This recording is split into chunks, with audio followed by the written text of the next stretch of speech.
Welcome, everybody, to the American Space Museum. I'm Mark Marquette. We're so glad you're joining us today.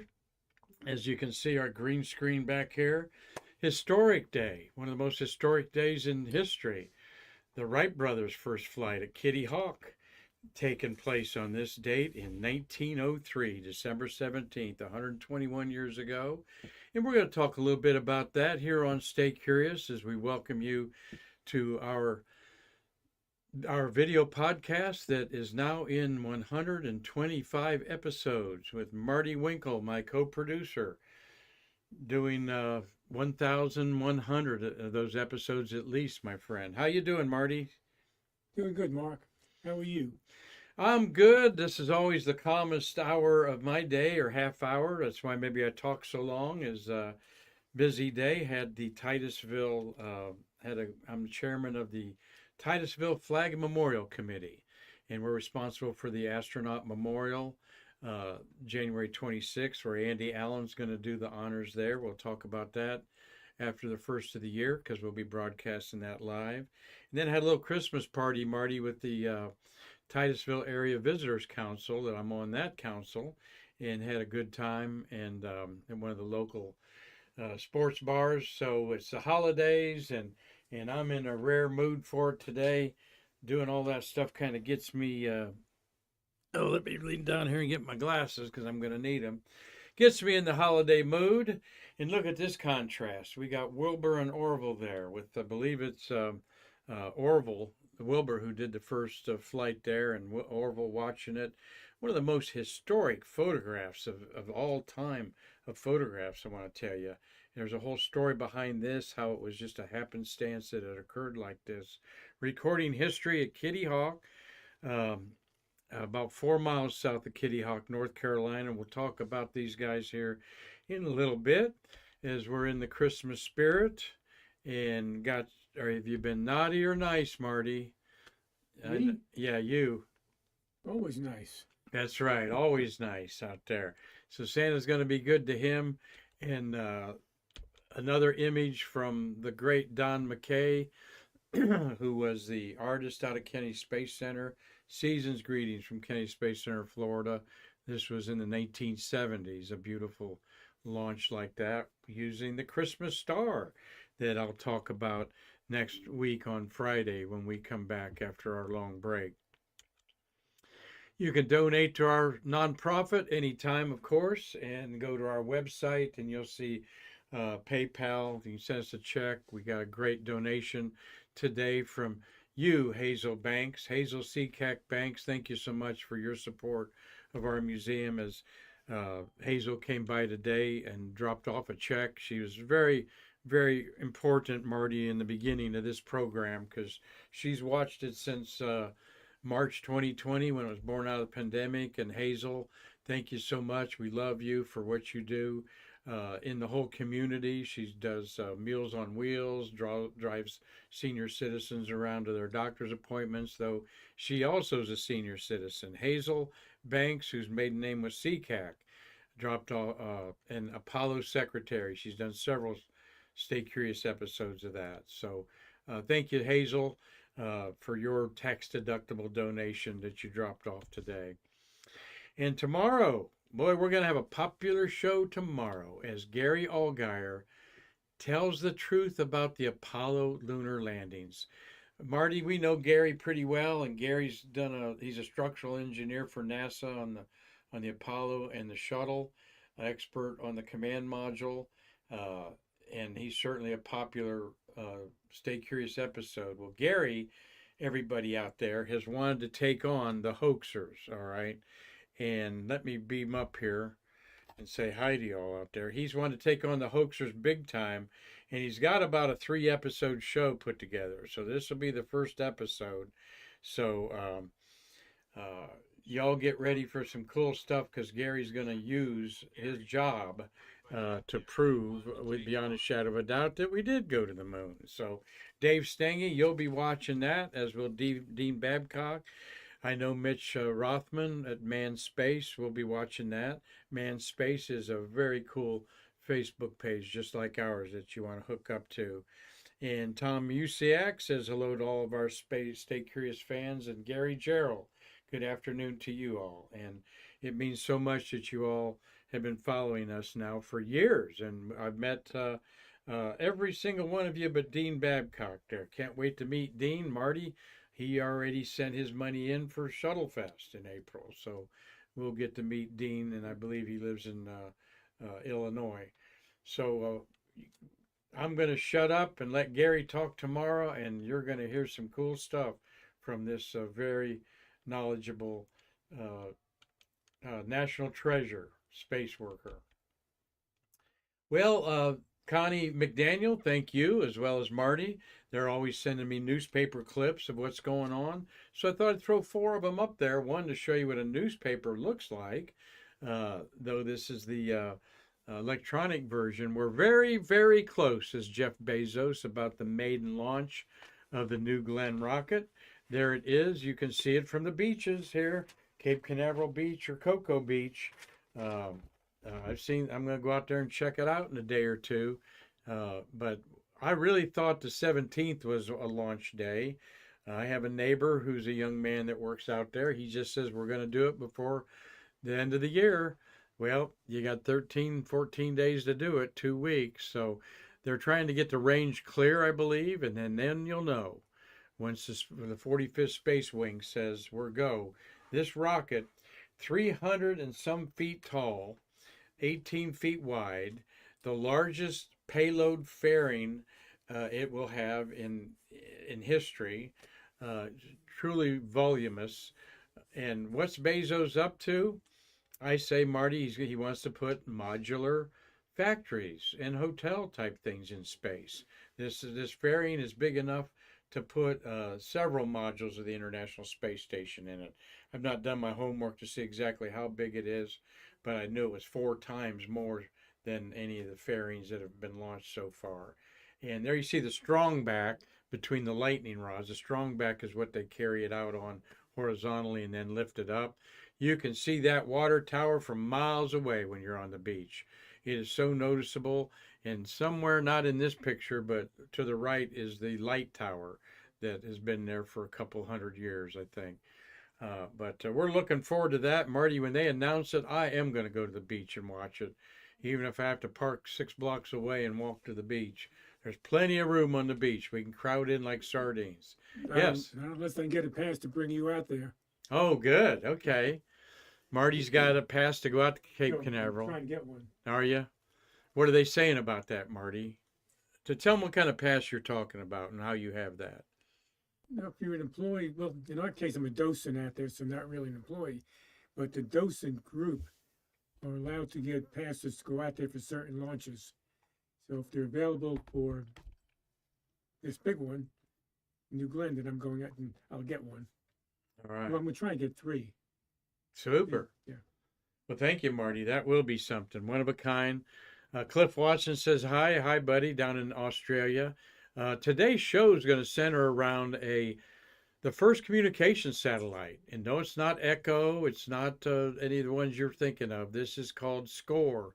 And this was a clandestine communications system that President Eisenhower used in 1958 on December 18th.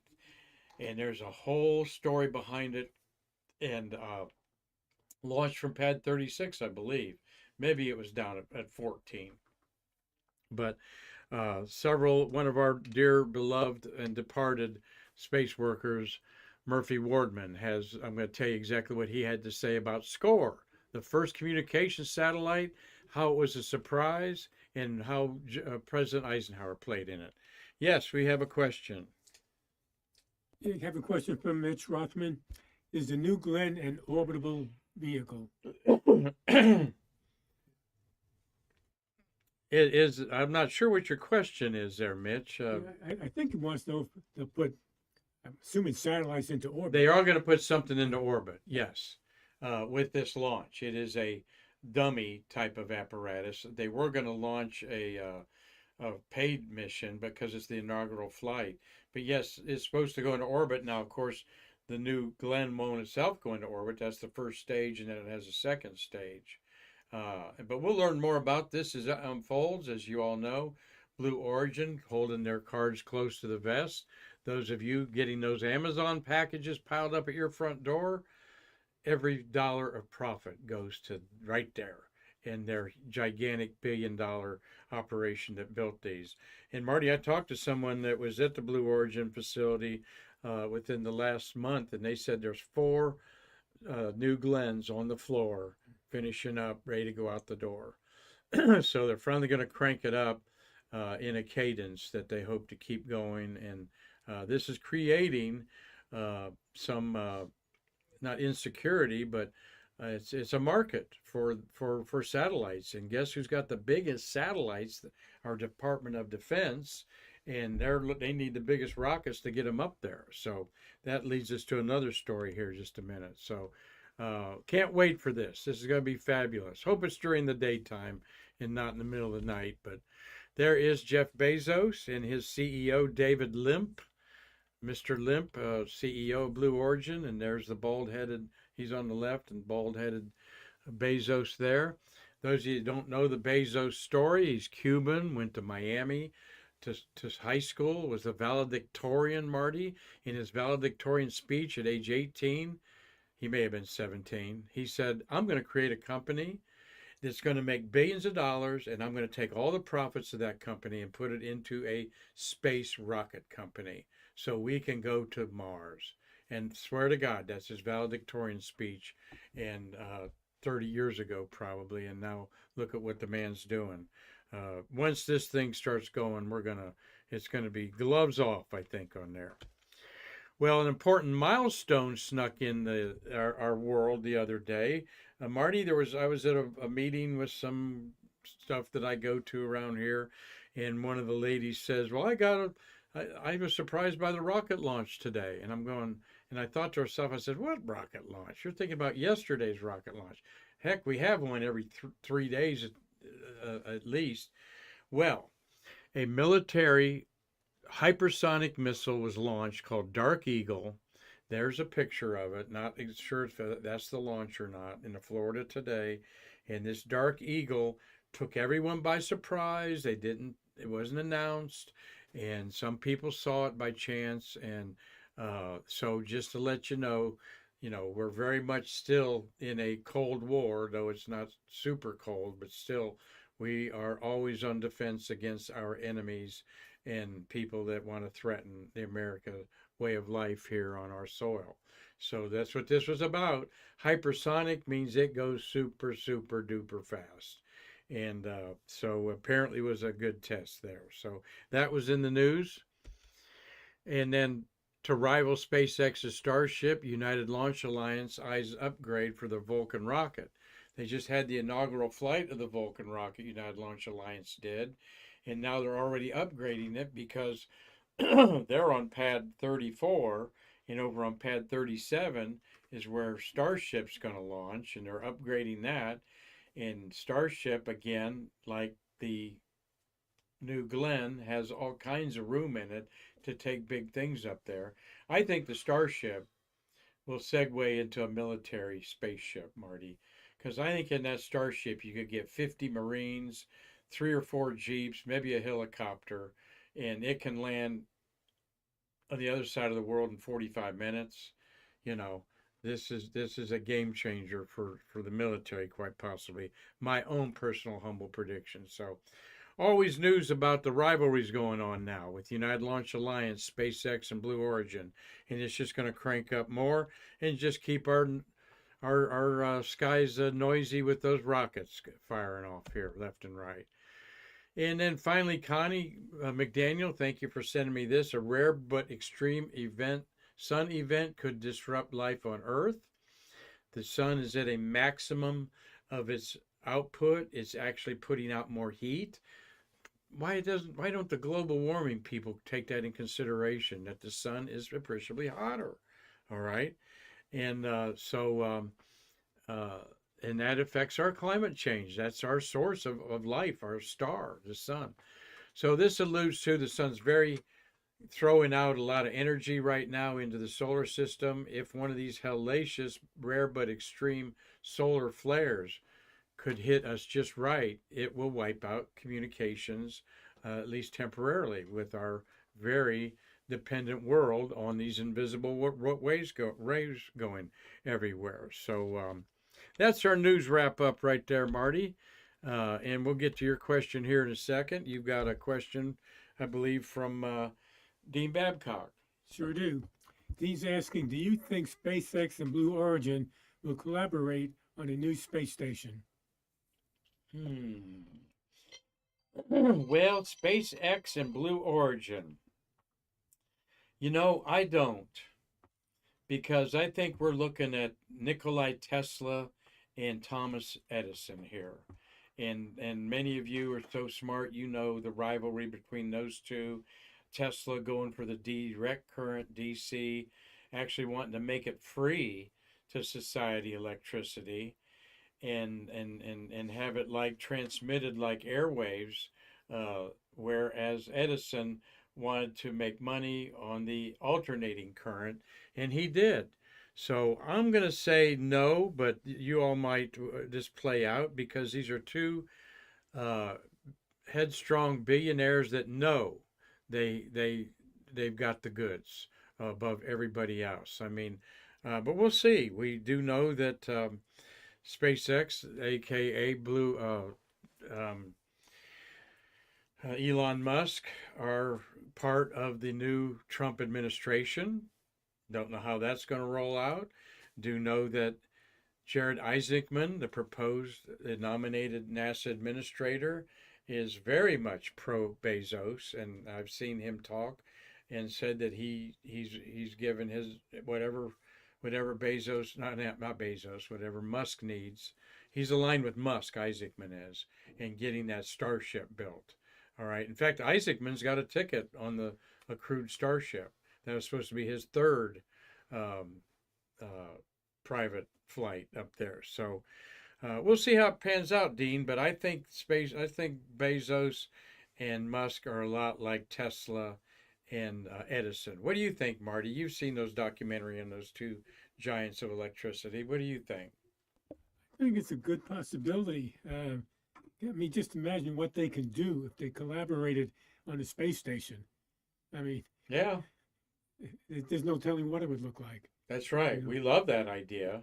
Okay, Tom Celentano, what do you think? He's joined a little late there. Good to see him part of it as we celebrate one of the most historic events in humankind, though they went, that was one of your questions, Marty, is what do the shuttle and the first space flight have in common?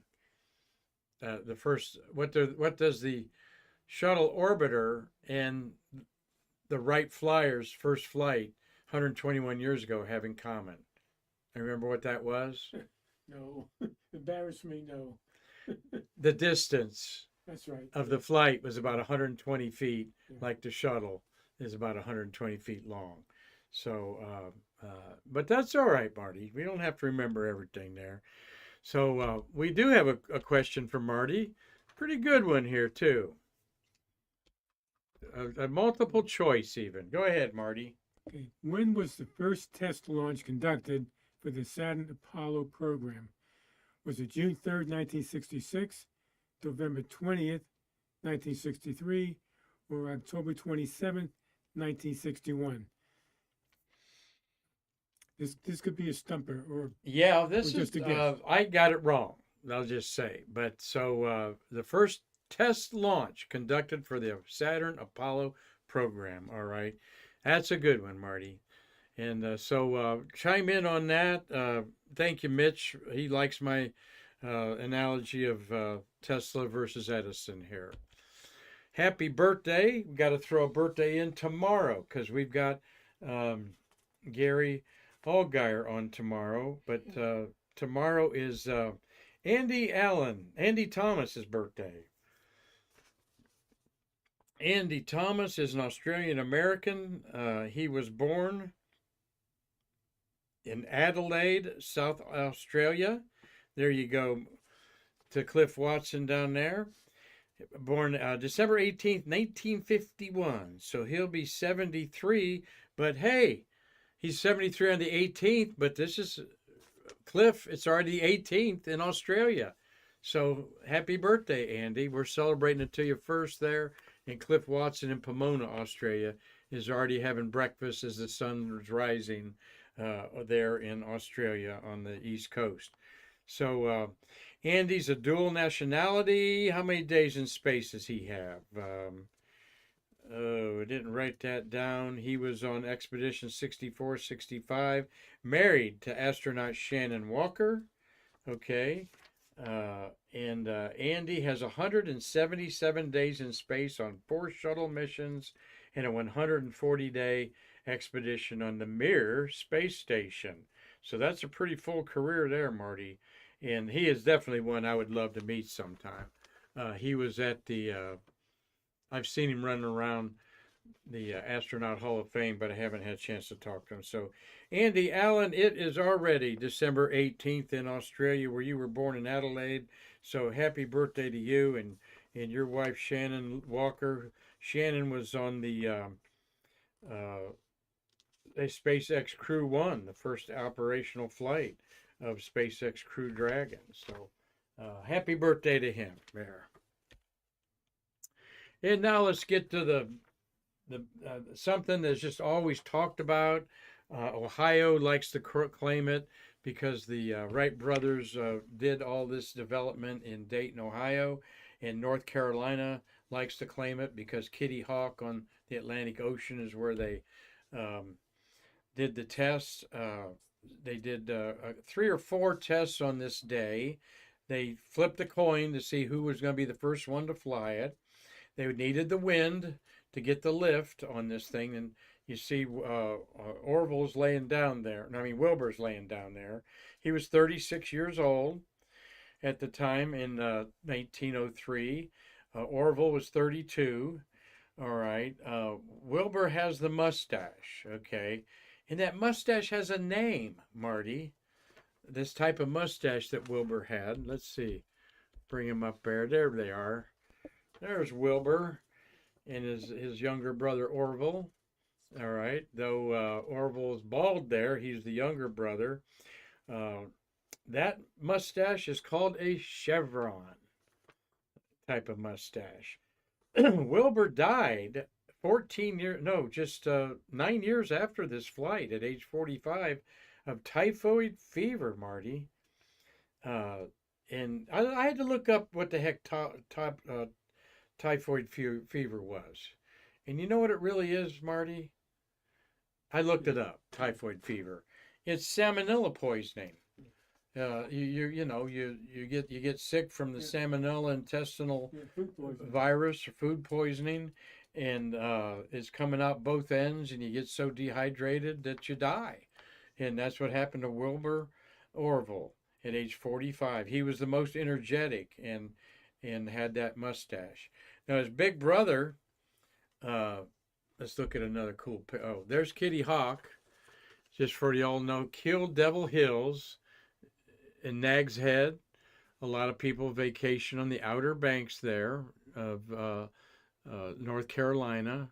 I've been there quite a few times. It's quite a fun place to be in the summertime. Okay, Hatteras, Cape Hatteras is at the bottom down there. So Stumpy Point, all these areas in there, they go out to the coast. So let's see. Here's another picture of the boys there in their contraption. And of course, like I said, Wilbur's got the mustache. Orville lived to age 76. He died after World War II in 1948 of a heart attack. So he definitely reaped the fame of he and his older brother. And dying at age 76, he had 40 some years of fame there. In 1904 and 5, the brothers developed their flying machine to make longer running and more aerodynamic flights with the Wright Flyer 2, followed by the first truly practical winged aircraft, the Wright Flyer 3. And they invented aircraft controls that made fixed wing power flight possible, meaning the ailerons and the rudder situation there. Marty, my grandpa Marquette in 1917 area built a plane like theirs and flew it. In fact, he was My grandpa's the 13th man to have a airplane license, and that's in Wikipedia under Mel Marquette. So should have threw a picture of old Gramps in there, though I didn't know him very well.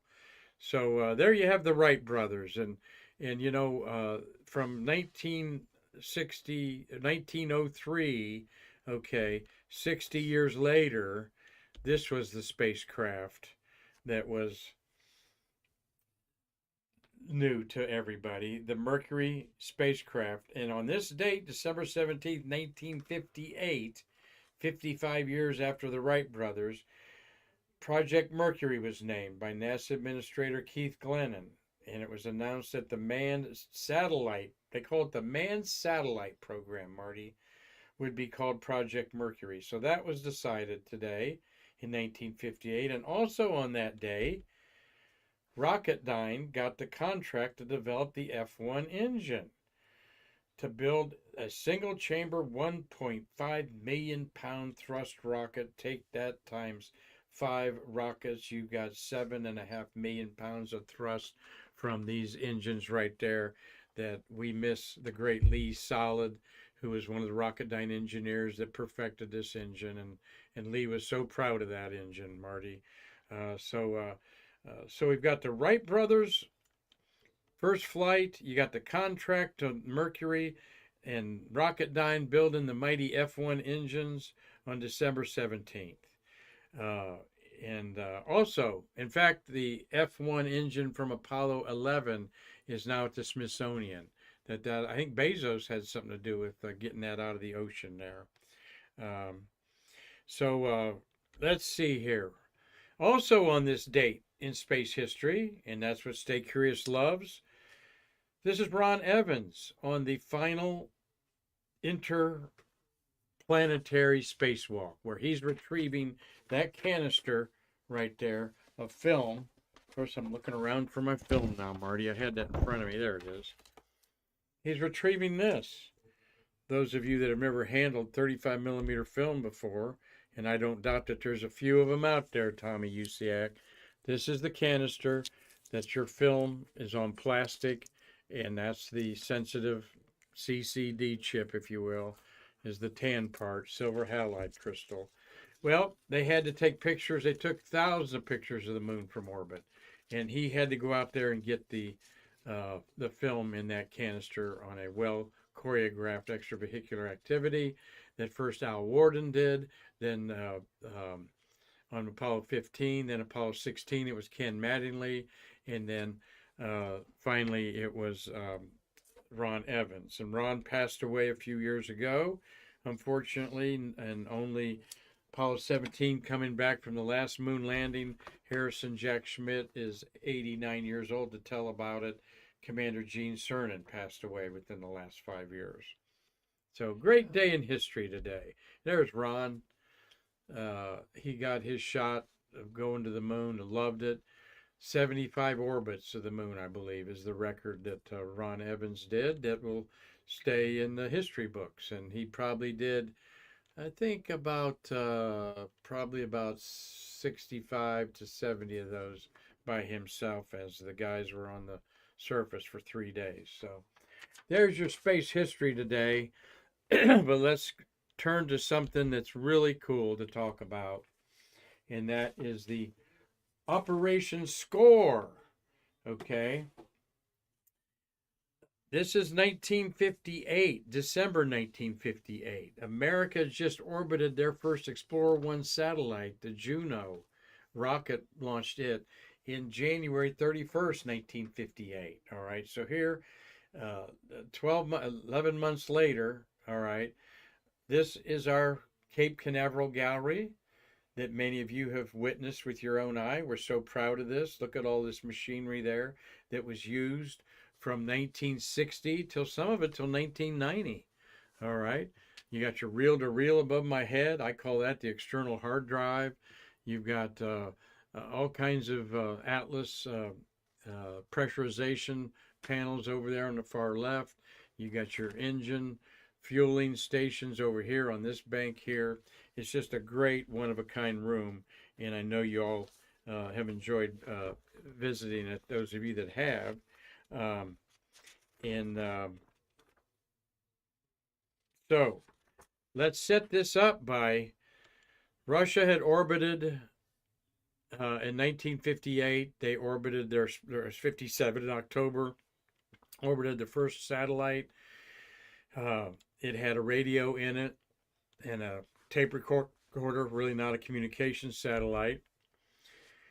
But at the end of the year, launched December 18th, tomorrow, 1958, was the Signal Communications Orbit Relay Equipment, truly the world's first communications satellite.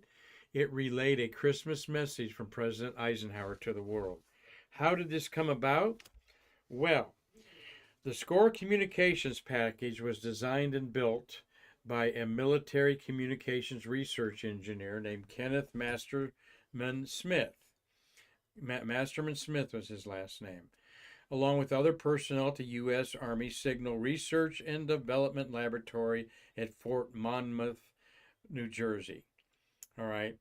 The overall program was conducted in the secrecy that 88 people were aware of its existence. All right. Before the date of the SCORE launch, 53 of the 88 people had been told that the program had been canceled and they were never to mention that it ever existed again. So that only left about 36 people who knew the mission of the Atlas 10B, launched right here. And with the rest of the engineering crew, including the launch crew, under the impression that they were working solely on the test launch of a rocket. All right. So this was let's see, I got another picture here to show you the SCORE package here. I'll go down here a little bit more. Here is the rocket. That's your typical Atlas rocket. All right. It does not have a second stage on it. This is the dimensions of the Atlas SCORE rocket. Okay. Normally they put an Agena rocket on top of it, or a Centaur. All right, would be the second stage. But at the top of this, and what's very unique about the Atlas rocket, and over 350 of them are laying in the Atlantic Ocean, it launched. I'm wondering when Musk is going to surpass the number of launches that the Atlas put communication satellites in there. But at the bottom, you see it has 3 engines, and the 2 on the side actually drop off, though they're liquid fueled. They actually drop off at about 20 miles, and then the sustainer gets everything up to orbit in the center, they called it. In this shape, at the bottom, the technicians affectionately called it the boat tail, because it reminded a lot of them the boats that they owned and were floating around there. So, all right, SCORE was a top secret because they did not want they wanted to catch Russia by surprise in something that was a technological achievement, all right? And that was the first broadcast of a human voice from space. And this was the first successful use of the Atlas as a launch vehicle, all right? And but how we got to there was to this talking Atlas, as it become known. And there again is a really interesting story that was told to me many times by Murphy Wardman. We're going to see Murphy's picture here in just a second. There is more details of that engine. Again, I think it's so cool that these kerosene oxygen fueled engines on the outside fell off, and then the sustainer engine, they called it, in the middle, took it up to space. And so here you got President Eisenhower with Hugh Dryden on the left, and his first NASA administrator, Keith Glennon, on the right, to be succeeded by James Webb. Keith Glennon had I believe he was like a Paramount Pictures guy. He was not in the rocket industry, but in 1958, Marty, who was? Okay, it's like the famous story of Gus Grissom telling his friend Sam Bedingfield, who helped found this museum, Sam, come on down here with your engineering degree from Purdue and help us launch rockets. And Sam Bedingfield told Gus Grissom, I don't know anything about rockets. To which Gus Grissom replied, don't worry, nobody does. And they didn't, as they blew them up left and right. So little did they know that Eisenhower was, some people say he wasn't very pro space, but he was very cautious as the supreme general commander over the Allies of World War II. He was very aware of the military implication of space, and he did not want the world to think that America was going to use outer space for solely military purposes. And thus, this Christmas message that he said that I'll read to you. Here's score. Here was the guts of it. It was actually an onboard tape recorder that had to have a power supply to it. It was 68 pounds, built into the fairing pods of the Atlas missile. All right, which was over 8,000 pounds. Score was launched into a rather high orbit. We'll talk about that in a minute. Well, I'll just tell you, it was launched, it was in a ellipse when it got up there, and the whole rocket went up there, all right, with this. 900 miles was the apogee, and the perigee was 115 miles, all right. Launched from pad 11.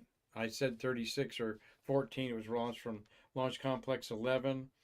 And its batteries lasted 12 hours, and it re-entered the atmosphere in January. It stayed up there a little over a month and a half because it was heavy. January 21st, 59 is when it came down, and it was a heavy duty thing for sure because the whole rocket went up there. And where did I hear all this about? From two great people that lived it. One, Murphy Wardman, God bless you, Murphy, died in August at age 92. We miss him, don't we, Marty? He was quite a character, very beloved figure in the community, and but he lived to 92 and was very coherent till the end. He would come to the museum still with Jack Martin, who passed away last year in his 90s. So here's what he told to me about this story, okay? And the other person I'm going to, that's his hard hat from 1958, all right? And there's Mr. John Harrington. John Harrington launched some of the early shuttle launches in there. I was going to consult my scroll here beforehand. Let me consult my shuttle scroll right now. Mr. Harrington launched, how many did he launch? He launched, he launched about 20 from STS-70 to 87, somewhere in there like that. He was a launch director in the mid-90s there. Great guy. I owe him a phone call to see how he's doing. There he is at our Shuttle Fest. And there he is when he did a Stay Curious episode. Look up John Harrington. All right. He's obviously a Miami fan there. And what he has there is this. Oh, my gosh. I forgot that this goes green. Marty, look at this. Let me, yeah, there it is right there. This is the operation score. It's kind of greenish, bluish green. That's what we have it in there. And Harrington was the radio command, all right? He was the radio commander. He had to be let in on this, all right? He's holding this certificate that has here on December 18th, 1958 at 6:02 p.m. Atlas 10B was launched from Complex 11 at Cape Canaveral, Florida. Atlas Missile Range is what they called it, Marty, the Atlas Missile Range. And here's the rocket right there. Oh, there's the close-up of this as I read it to you there. Atlas 10B achieved an initial apogee of 928 miles and by 114 mile low. The velocity it made it 17,000 miles an hour. The signal communications by orbiting relay equipment. Score. Signal communications by orbiting relay equipment. They don't call it radio equipment. It's called relay equipment. In each pod consisted of a recorder, a radio transmitter, a receiver, a control unit, batteries, and a mini-track beacon transmitter. Communications transmitters used these megacycle frequencies, 132.435 if you want to know. 8 watts of power. All right. The first message transmitted by the communication system was President Eisenhower's Christmas message to the world.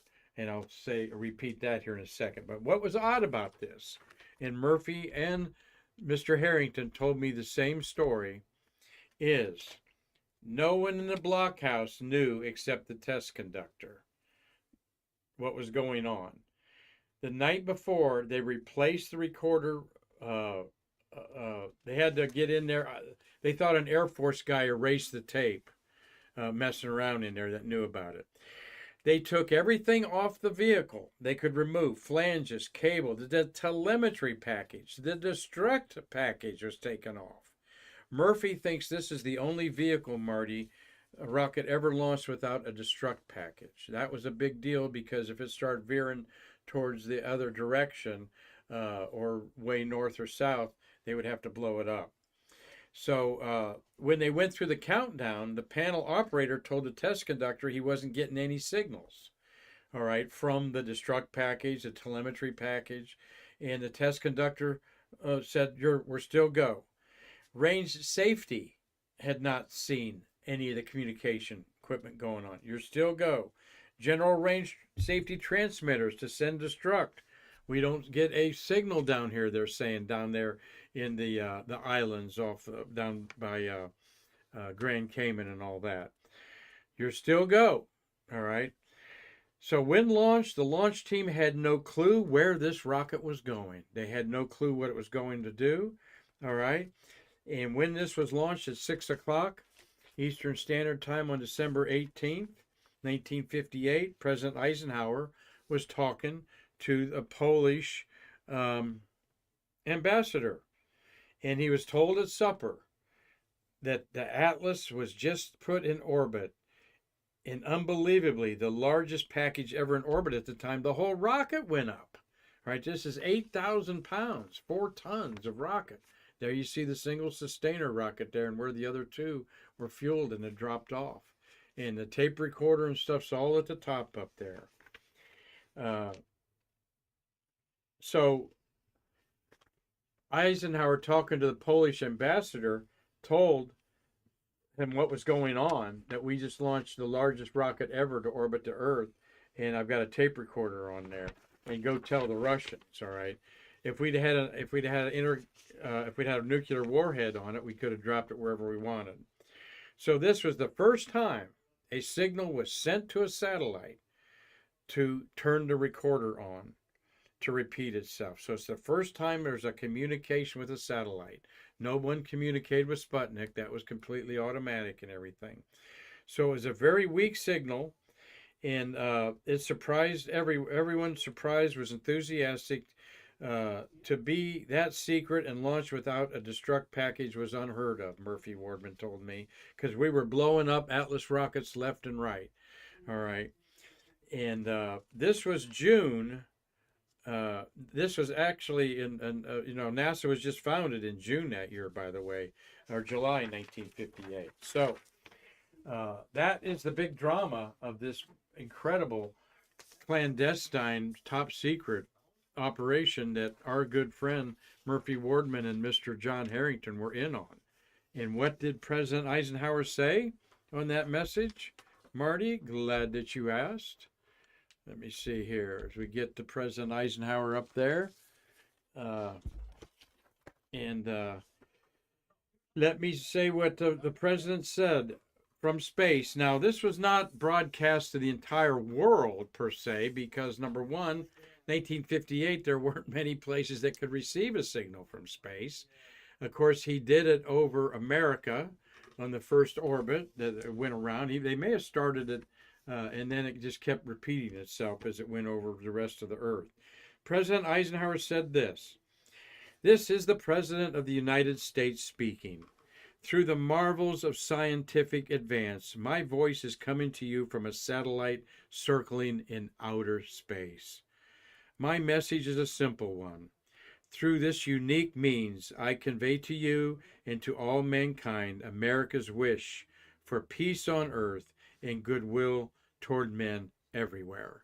Unquote. That was the President Eisenhower's succinct remarks as a spacecraft orbited around the world, instead of a nuclear weapon, a rocket orbited around the world, And instead of a nuclear weapon that was on everybody's minds then, it was a tape recorder giving a message of peace for all mankind there that we still today honor in our program of America's space program.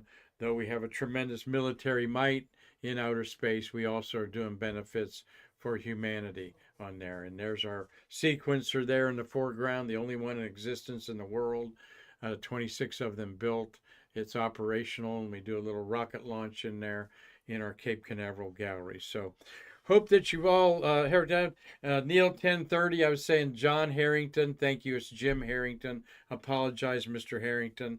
I'm thinking of John Harrington, the astronaut, with an E, Herrint. Neil, you're always on top of it, correcting me. Jim Harrington, awesome guy. I'm going to give him a call after this show and see how he's doing. Hugh Dryden served as NASA's second administrator for 24 days before Webb took over. Yeah, that's right. That's right. And we had the first administrator was Glendon there. So thank you for correcting that a little bit. Look how smart everybody is out there. I forgot Hugh Dryden was an intern there from Glennon. So and hi to my daughter Jessica and McKinley and Macy watching today from Bristol, Tennessee, and got William Whiting watching today with his wife. Hope you enjoyed your supper today. And so we've got some questions. Where's Steve Jokums? Is right. And we miss you, Steve. So if you're watching this on a replay, everybody's wondering where you are today. So he's probably out buying Christmas gifts. So let's get to your answer, Marty. Okay, when was the first launch conducted for the Saturn Apollo program? And let's see, we had Mitch Rothman said C, as well as Dean Babcock and Tom Celentano, and Dave Stanley said A. The answer is C. October 27th, 1961. Yes, and I went with B, the 63rd, so that is the Saturn 1, okay, was launched from Pad Complex 34 in July. What's the date, Mark? Read that, please, sir. You got the card on that USIAC family microphone. Okay, it was the same year as the first American astronaut launched into space. The nearly 925,000-pound Saturn V SA-1 lifted off perfectly and became the largest vehicle ever tested. The SA-1 flew to an altitude of 85 miles and 214 miles downrange of the Atlantic Missile Range. And there it is, the launch of it there that I pulled off. That's why I was a couple minutes late today. Wanted to get that in there. 162 feet tall.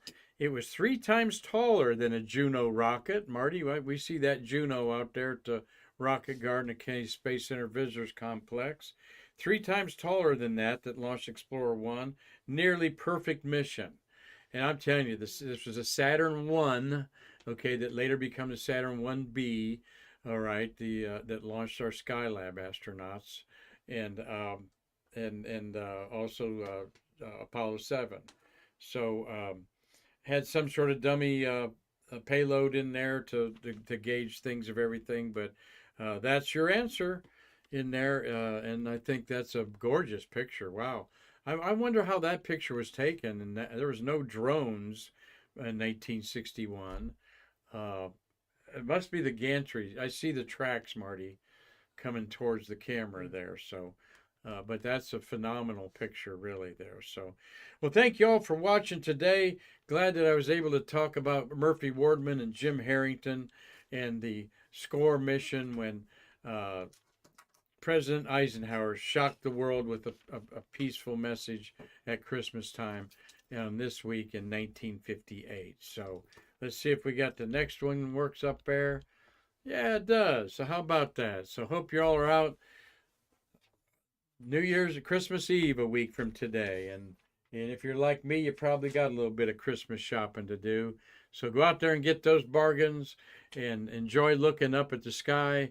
And enjoy the fellowship of the season as we get into it. And tomorrow, let me just go right ahead here and go tomorrow. We've got this guy, Gary Allgaier, is going to take on the hoaxers and tells the truth about the Apollo lunar landings and how he's going to do a series of tours, or I think 3 different programs to lay it on you how it would have been impossible to fake these landings. And of course, we know that's not the case, as Apollo 17 on its way back 52 years ago on the last of man's greatest adventures. So thank you all for watching.